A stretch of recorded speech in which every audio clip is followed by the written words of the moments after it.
Complete हो जाएगा तुम्हारा सिलेबस। चलो देखते हैं। देखो ट्रायंगल्स के अंदर हम लोग जो है लास्ट ईयर तक के कॉन्ग्रुएंसी का पार्ट करते थे। ये बार जो है हमें दो पार्ट्स लेने हैं। पूरे चैप्टर के पार्ट्स दो है। एक है आपका नॉर्मल साइड्स के रेशियोज। अगर कोई पैरेलल लाइन होती है ट्रायंगल के अंदर, वो कट करती है तो साइड्स जो है बाकी के इक्वल रेशियोज में डिवाइड होते हैं। एक वो पार्ट है which is known as BPT, और दूसरा पार्ट है आपका सिमिलैरिटी ऑफ ट्रायंगल्स। ये दो पार्ट्स में पूरा का पूरा चैप्टर जो है वो डिवाइडेड है। ठीक है, अभी सबसे पहला पार्ट जो हम लोग करने वाले हैं that is going to be my BPT वाला पार्ट। उसमें we start with ratio of areas of triangles. जैसे एरिया ऑफ एनी ट्रायंगल क्या होता है? Area of any triangle half into base into height. तो एरिया ट्रायंगल 1 लिया तो क्या होगा? Half base 1 height 1। Area triangle 2 लिया तो क्या होगा? अब अगर मैंने area of triangle 1 upon area of triangle 2 लिया तो होगा बेस 1 हाइट 1 बेस 2 हाइट 2, क्योंकि हाफ तो कैंसिल हो जाता मेरा। और अगर इफ दोनों बेसेस इक्वल है तो एरिया का रेशियो क्या हो जाएगा?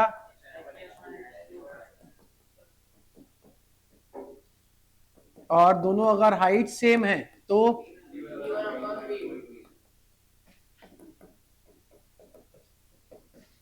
और अगर हाइट भी सेम है और अगर बेस भी सेम है तो area of triangle will be equals to area of triangle.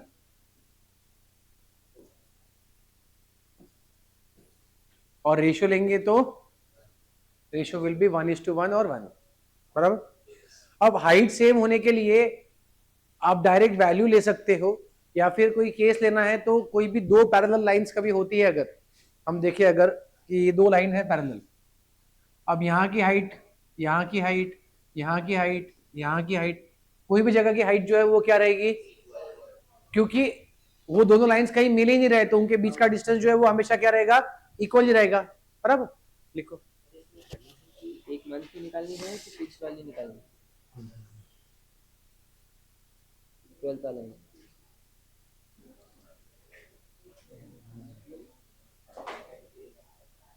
Fixed. Fix admission. हाँ, उसके अंदर एक इक्वेशन भी होगा एडमिशन फी का, y equals to a x plus b, तो वो इक्वेशन निकालना है। बोल दे सबको।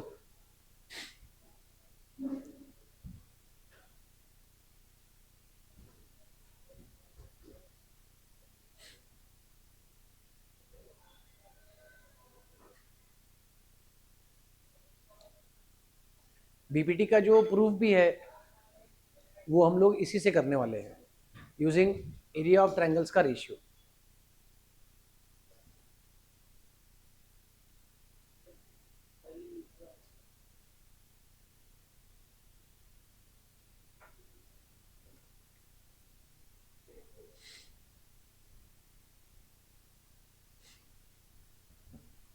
इसमें अपन जैसे जैसे आगे जाएंगे जो भी क्वेश्चंस आपको वैल्यू वाले रहेंगे वो आपने सिर्फ एक बार ओवरलुक कर लेना, और जो भी क्वेश्चन प्रूफ वाले रहेंगे आप वो वापस दो बार लिख करके लाएंगे। जैसे जैसे आगे चलते अपन आपको पता चलते जाता।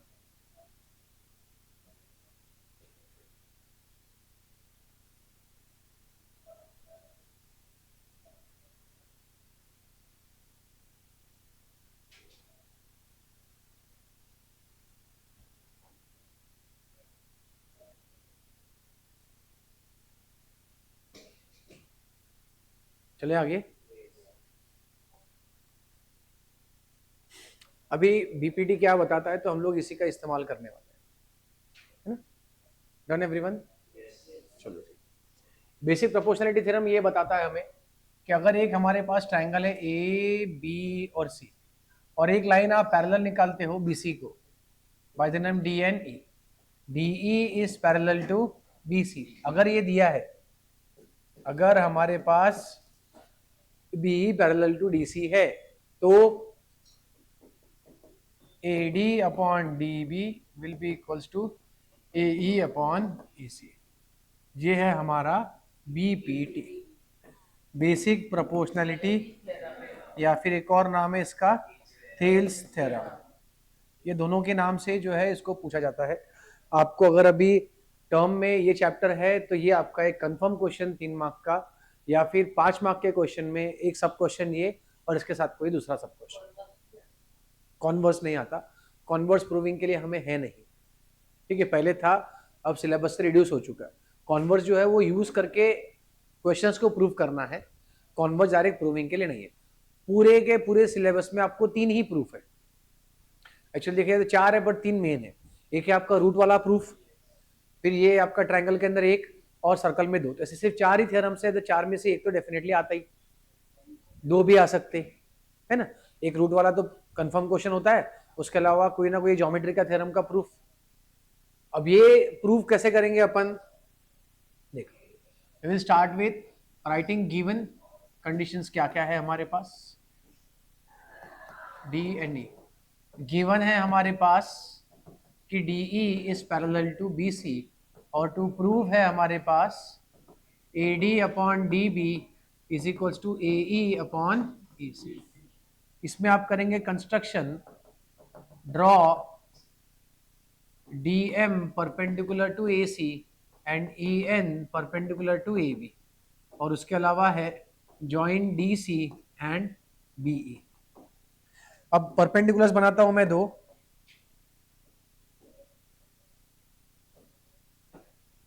और उसके अलावा नीचे ज्वाइन करता हूं 2 लाइंस, ठीक है। Let us start with proof now.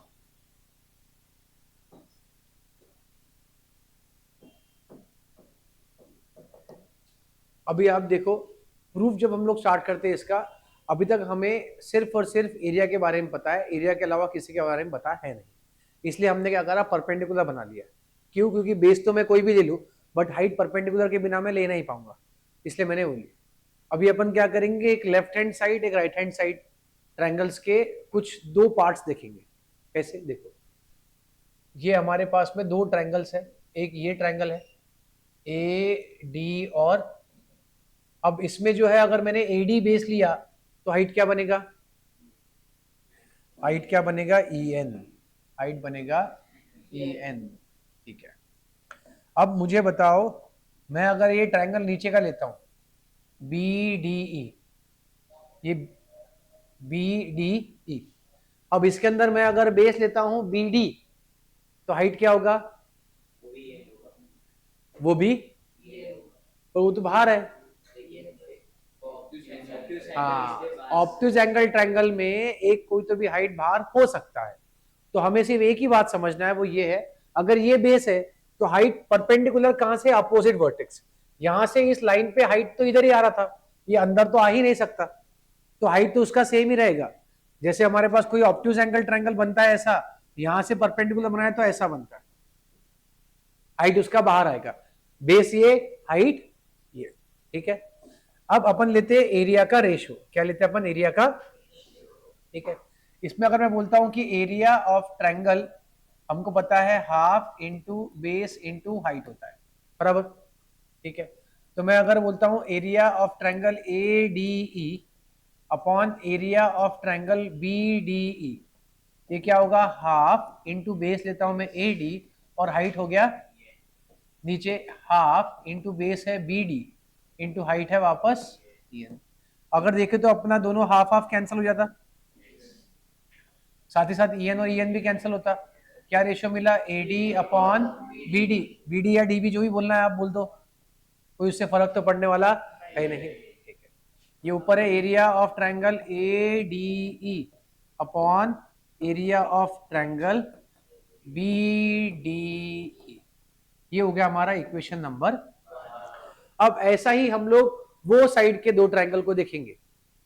कौन से, पहला ट्रायंगल तो वही बनता है ए डी और ई, बस इसमें अब जो है अगर ए ई को मैंने लिया बेस तो हाइट हो जाएगा डी, और वैसा ही यहाँ पे ट्रायंगल पीछे और एक्सटेंड करा अपन ने, तो डी सी ई ट्रायंगल है तो उसके लिए भी हाइट क्या रहेगा, ठीक है।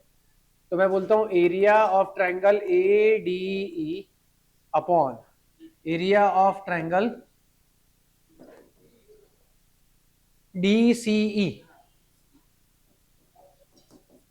ये हमारे पास में क्या आएगा वापस, हाफ इंटू, इसमें बेस ले रहा हूं मैं AE, हाइट ले रहा हूं मैं DM, नीचे हाफ, बेस में ले रहा हूं EC और हाइट वापस आ गया DM।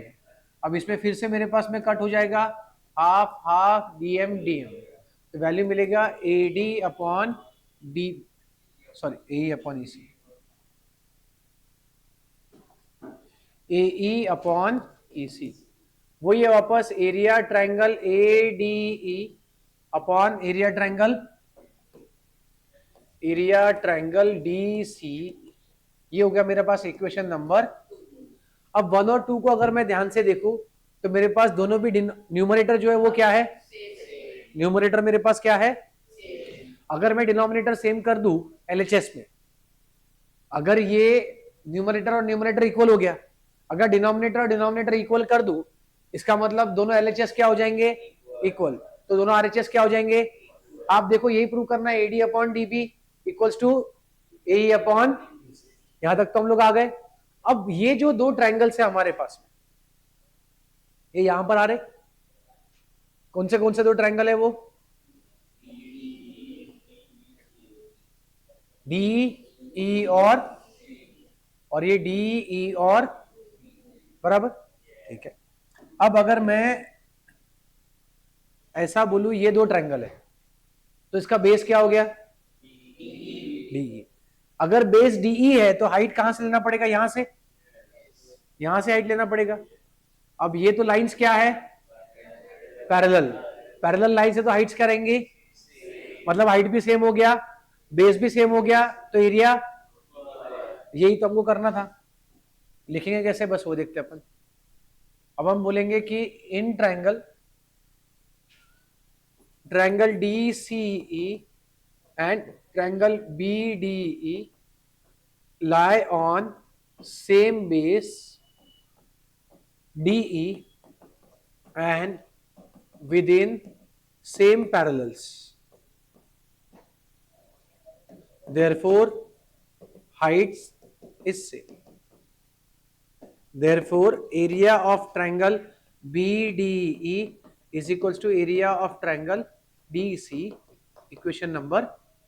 सो फ्रॉम 1 2 and 3 मैं बोलूंगा पहले LHS इक्वल है, फिर उसको 4 दे दो और बोल दो फिर therefore from 1 2 3 and 4 AE upon EC equals to AD upon, चलो लिखो, हेंस प्रूव्ड।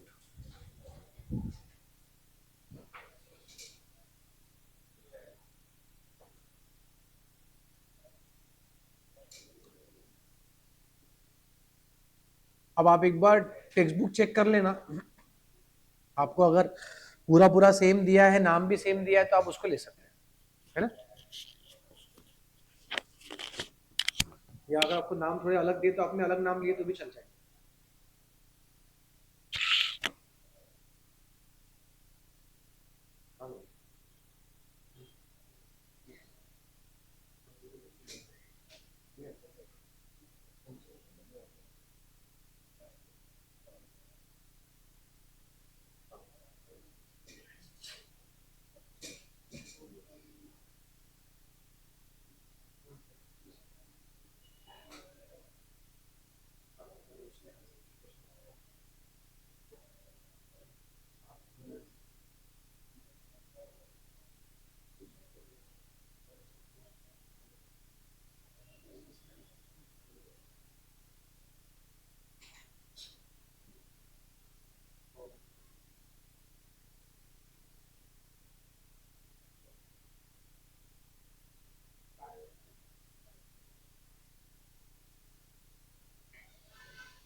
में आया क्या? देखो बीपीटी के लिए हम लोग समय काफी ज्यादा देते हैं, रीजन एक ही है कि क्वेश्चंस कंफर्म्ड है, एक क्वेश्चन तो आता ही। बेसिक वालों को तो 100% गारंटी है कि आता, स्टैंडर्ड वालों को चांसेस 90% है कि आता, क्योंकि अभी तक के जितने आप पीवाईक्यूज उठाएंगे या अगर आप प्रीवियस पेपर्स देखेंगे सिर्फ, तो भी आपको दिख जाएंगे कि ये क्वेश्चन जो है वो कई बार आ चुका है। पीवाईक्यूज के अंदर भी आपको मालूम है ना कि अपने सब स्टेट के पेपर्स अलग अलग आते हैं। महाराष्ट्र स्टेट का स्टेट कोड अलग है, टोटल 6 जोन्स में पेपर्स होते हैं, तो हर जोन का पेपर का पैटर्न भी अलग आता, डिफिकल्टी लेवल भी अलग आता।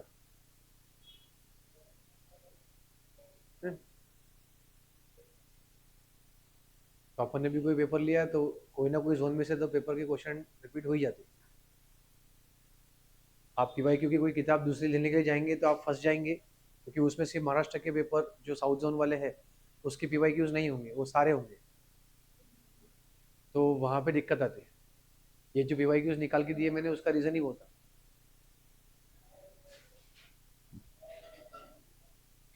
क्योंकि कई जगह से ऐसा वीडियो होता है ना कि पेपर में क्वेश्चन सेम आया, पेपर में क्वेश्चन सेम आया, और देखो तो मालूम पड़ रहा है ये कौन सा पेपर है जो दिख रहा, ये तो पेपर ही नहीं है, बराबर। तो वो पेपर कोई और है, ये पेपर कोई और है, और उसके अंदर क्वेश्चंस भी सेम नहीं रहते, पेपर का पैटर्न डिफिकल्टी लेवल भी सेम नहीं रहता।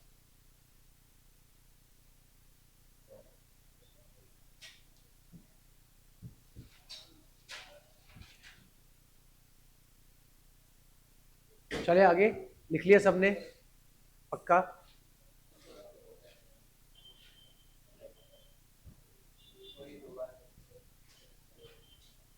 इसको वापस 2 बार लिखने की जगह छोड़ देंगे आप, और अब जब आप लिखेंगे 2 बार तो उसमें सबसे पहले एक बार आपके टेक्स्ट बुक में किस तरीके से दिया है आप सिर्फ एक बार उसको रीड कर लेंगे।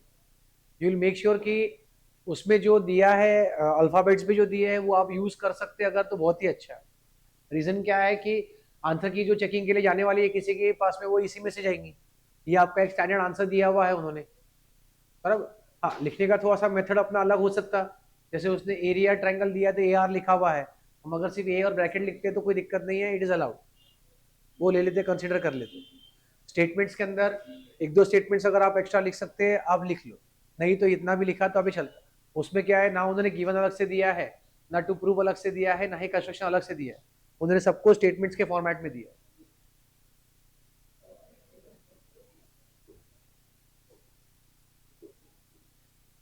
बाकी है पूरा प्रूफ सेम ही। क्या करेंगे, फ्रॉम 1 2 and 3 LHS जो है वो हमारा सेम हो जाएगा। एक बार हमारा LHS सेम हो गया तो हमारा RHS भी सेम। करा के हम लोगों ने वापस एक बार देख लेते, ये ऊपर का ट्रायंगल है, इसके अंदर बेस लिया AD, हाइट लिया EN, ये ट्रायंगल ऑब्ट्यूज एंगल ट्रायंगल है, अगर ये लिया बेस तो हाइट वापस आया EN, तो एरिया का रेशियो जो है वो कट के सिर्फ AD/DB हो गया। वापस जो दूसरा ट्रायंगल था ये साइड में, एक ट्रायंगल ऊपर का तो सेम ही था, नीचे का DEC बना, उसके अंदर वापस DM हाइट सेम हुआ, AE और EC का रेशियो मिल गया। फिर बोला हमने कि भाई ये ऊपर का जो ट्रायंगल है वो ट्रायंगल ही सेम है, आप कैसे भी एरिया निकालो, एरिया तो इक्वल ही होगा। फिर हमने ये 2 नीचे के जो ट्रायंगल्स है उसका भी एरिया क्या कर दिया, इक्वल कर दिया। जैसे ही वो हो गया हमारे पास तो हमने बोला LHS इक्वल हो गया तो RHS। क्लियर है पक्का? फिर from 1 2 and 3 we said LHS is equal, फिर आप सेक्शन ओ नंबर 4 दे दो और बोल दो फ्रॉम 1 2 3 4 हमारे पास RHS भी इक्वल। क्लियर? अभी इसका कॉन्वर्स क्या होगा प्रूफ, अपने को अगर लाइन पैरेलल दिया है तो साइड्स का रेशियो इक्वल, और अगर साइड्स का रेशियो इक्वल है तो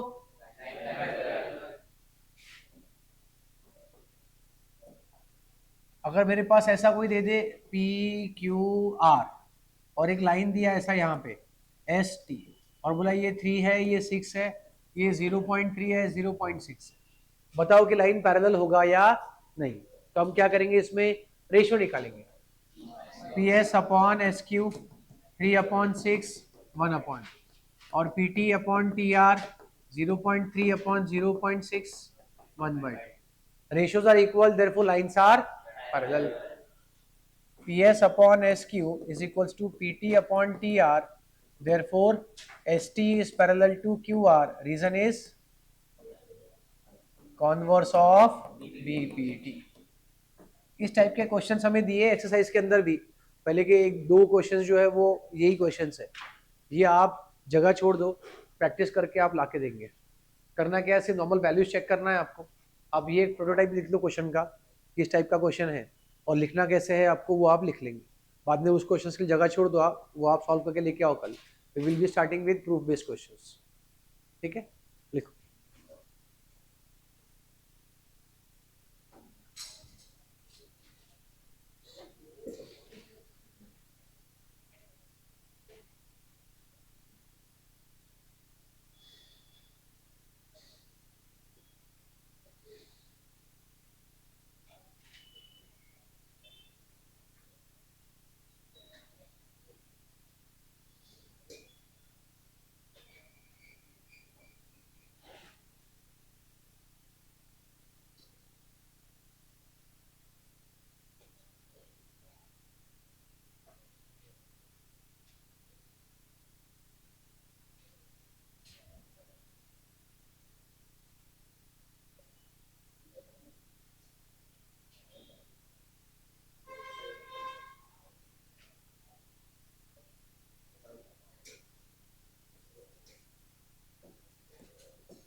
पैरेलल दिया है और आपको एक्स का वैल्यू निकालना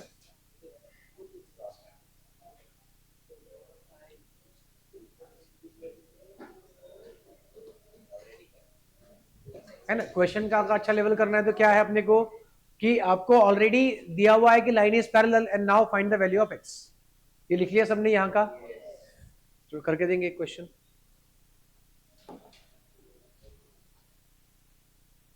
मैं यही लिख देता आपको, है ना। अभी ये बार लाइंस पैरेलल ऑलरेडी है, 5/5 और ये x-2 है, ये है x-3 और ये है 6। Find the value of x if ST is already parallel to QR, find x। ये क्वेश्चन आपको आएगा तो किस में आएगा, MCQ में आएगा। किस में आएगा, MCQ में आएगा। अगर आपको MCQ में आता है तो आपने सॉल्व करना है क्या, नहीं। क्यों नहीं करना है, आपने ऑप्शंस लेना है और उसमें डालना है और चेक करना है कि रेशियो इक्वल बनता है क्या। अगर 2 मार्क के लिए सॉल्व करने के लिए आए तो ही करना है।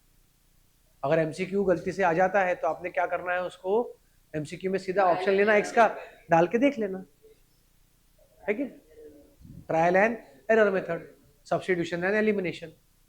अभी इसमें हमको पता है कि पैरेलल है, तो बीपीटी से क्या मिलेगा, PS upon SQ equals to PT upon TR. So 5/x-2 is equals to x-3 upon 6. 30 equals to x-2 into x square minus 5x plus 6.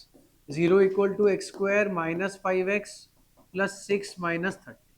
So x square minus 5x minus 24 is 0. Factors इसके x 8 और 3, x minus 8, x plus 3।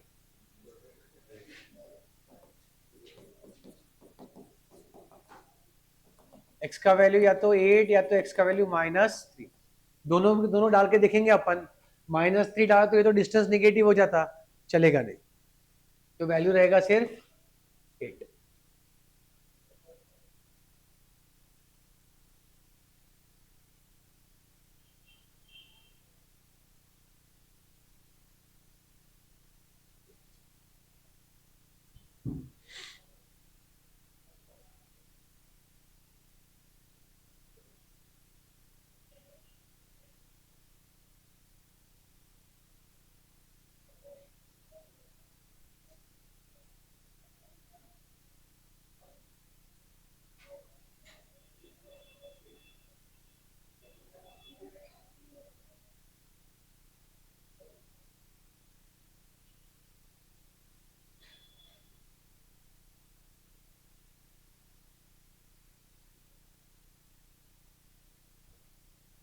Done, चलिए आगे।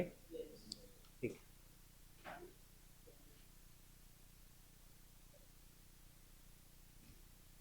अब एक page के आस, 2 page छोड़ दो आगे पीछे उसके क्वेश्चन सॉल्व करने के लिए।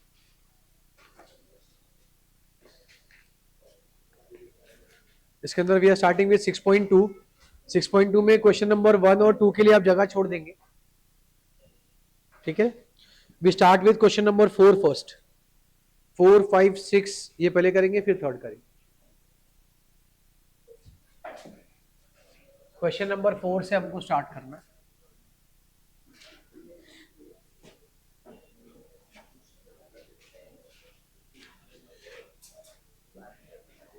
देखो, एक हमारे पास ट्रायंगल है ये बड़ा, क्वेश्चन नंबर 4 में ए बी और सी।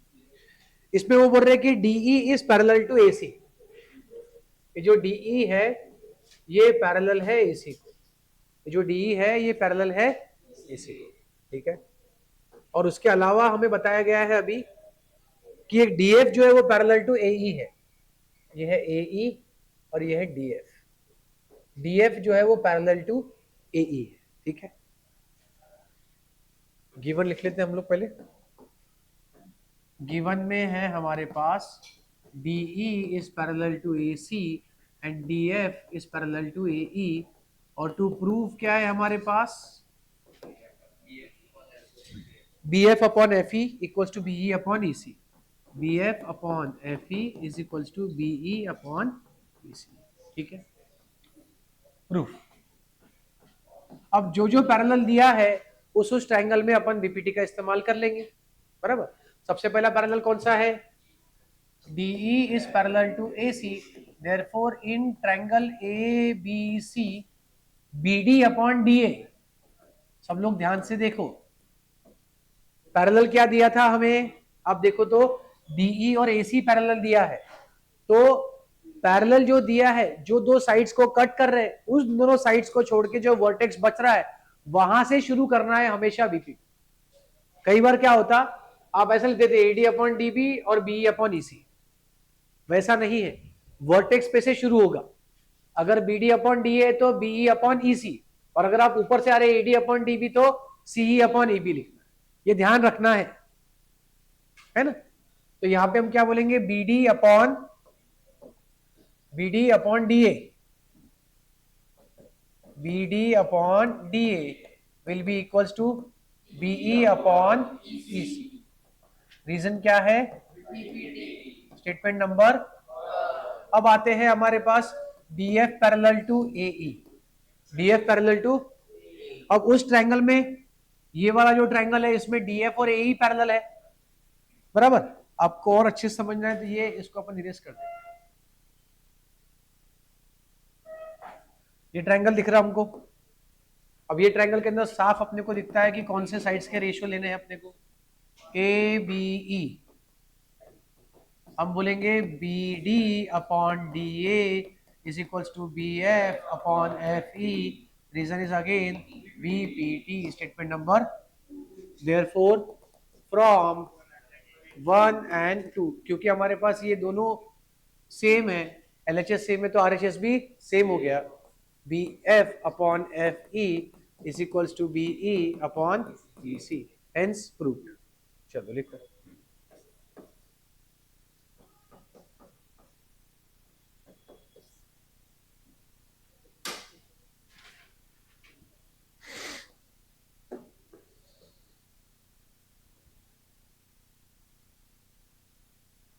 आपका थर्सडे को टेस्ट बोला ना मैम ने L2 का,